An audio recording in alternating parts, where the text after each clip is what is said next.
এখানে অনেকগুলো হাঁস আছে, তারপর এগুলো হচ্ছে রাজহাঁস, এগুলো হচ্ছে সবগুলো রাজহাঁস। 5টা রাজহাঁস আছে আর হচ্ছে মুরগি। এই একদম দেশি মুরগি। এখানে একজন গাছের উপর উঠে বসে আছে। এই যে সে হচ্ছে গাছের উপরে উঠছে। আর এই মুহূর্তে যে আমাদের যে যে মোরগ সাহেব, সেই মোরগ সাহেব আছেন ঠিক এইখানে। সে দোতলায় উঠে ওখানে বসে সবাইকে দেখতেছে। আর মুরগিরা নিচে। এখানে এই মুরগিগুলো সারাদিনই বাহিরে ছাড়া থাকে।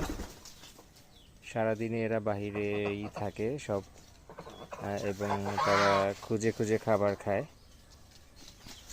খুঁজে খুঁজে তারা খাবার খায়।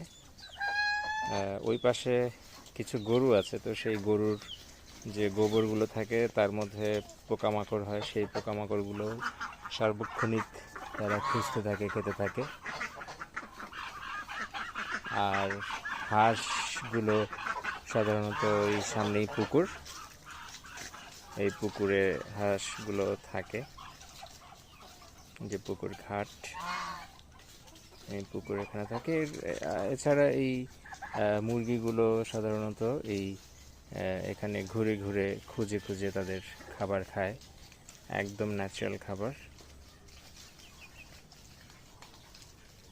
হাঁসগুলো খাচ্ছে ঘাস। এবং বাড়ির সব দিকেই এরা খোলা থাকে এবং সবসময় প্রাকৃতিক খাবার খায়। মাঝে মধ্যে মুরগি বেশি হয়ে গেলে তখন আমরা সাধারণত কিছু মুরগি বিক্রি করি। তো সেই ক্ষেত্রে কেউ যদি মুরগি নিতে চান আমাদেরকে আগে বললে আমরা এখান থেকে এই মুরগিগুলোই ধরে এরপরে আমরা দিতে পারবো। তো ভিডিওটা যদি ভালো লেগে থাকে জানাবেন। আসসালামু আলাইকুম।